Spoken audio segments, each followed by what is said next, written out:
I am grateful to the director and members of staff of this Institute of Technology for having invited me to perform the opening ceremony of the building of your institute this evening.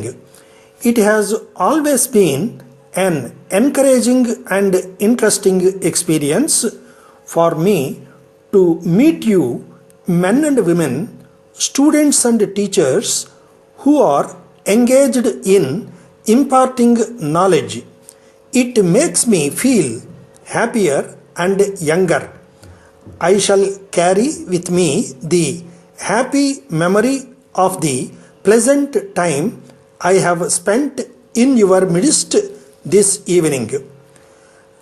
I have been greatly impressed by the considerable thought and hard work that has gone into the design and construction of this building, which I have had the pleasure to inaugurate.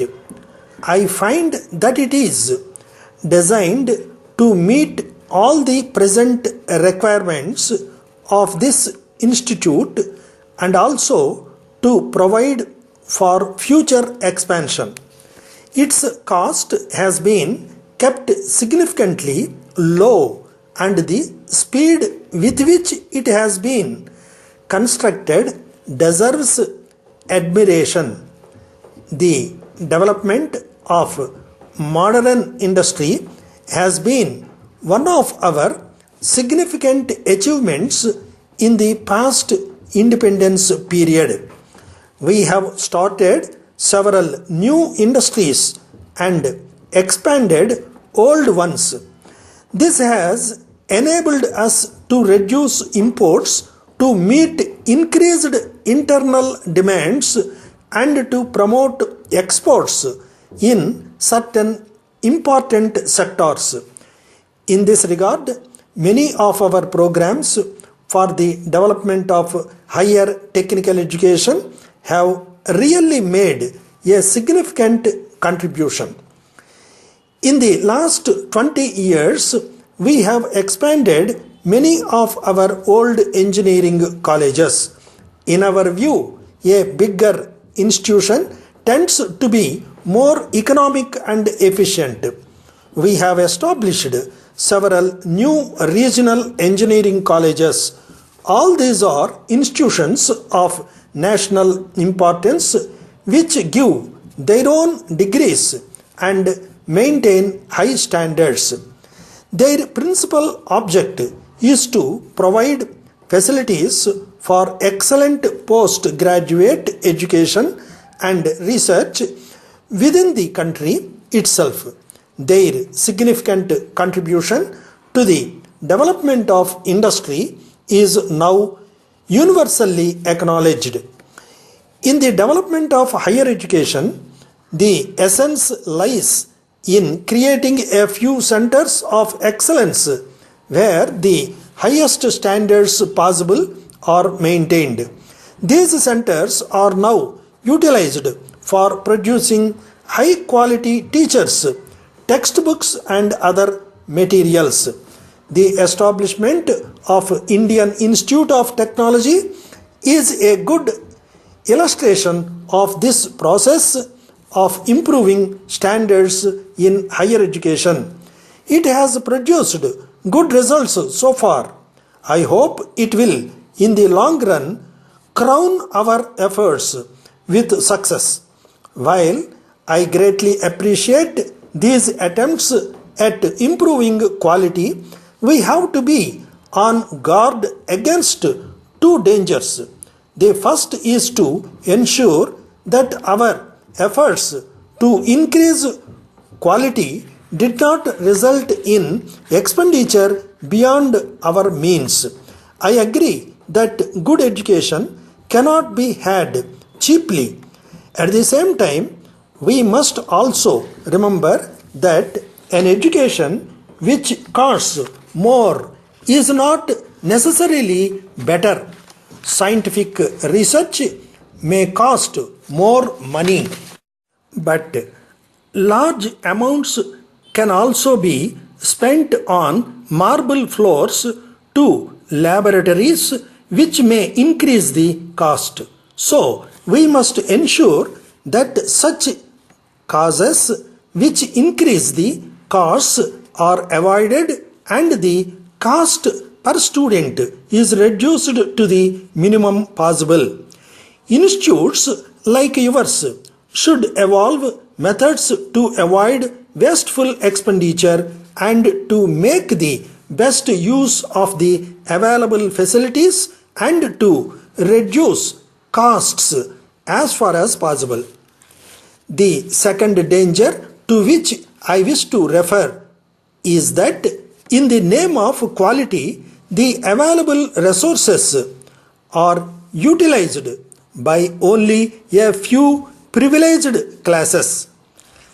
We should therefore ensure that the facilities that are provided in such institutions are adequately utilized by all sections of population. Your president has drawn our attention to the problems of unemployment among engineers. We should ensure that our engineers are really employable.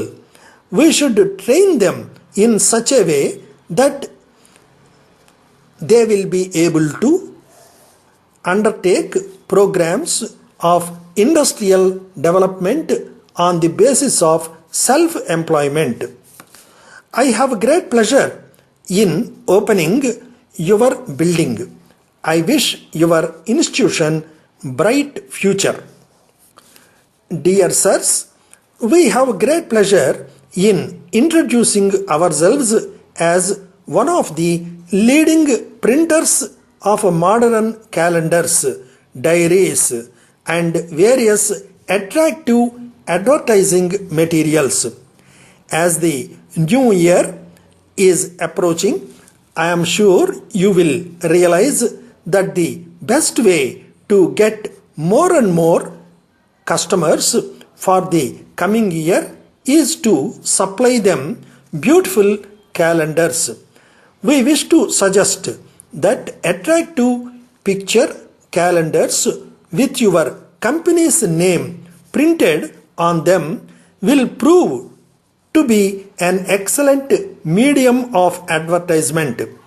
This will keep your company's name fresh in the memory of your customers for a full year. We have supplied such fine calendars to a number of leading firms in your place in past years, and all of them are continuously placing orders for more and more of these calendars. We would also like to suggest that another lasting way of drawing the attention of more and more new customers and retaining the existing ones is by supplying them good diaries with the name of your company prominently printed. In the diaries that we have supplied to firms like yours contain very useful information needed by businessmen, executives, officials, and others. So, anyone who is in possession of your diary will always remember you, as he will be using the information contained therein every day. Thus, a diary will serve you as a gainful advertisement. Our representative will call on you in the next week. He will then show you samples of all the calendars and diaries. After having a look at them, you may place your order. We assure you that your order will be executed promptly. Yours faithfully.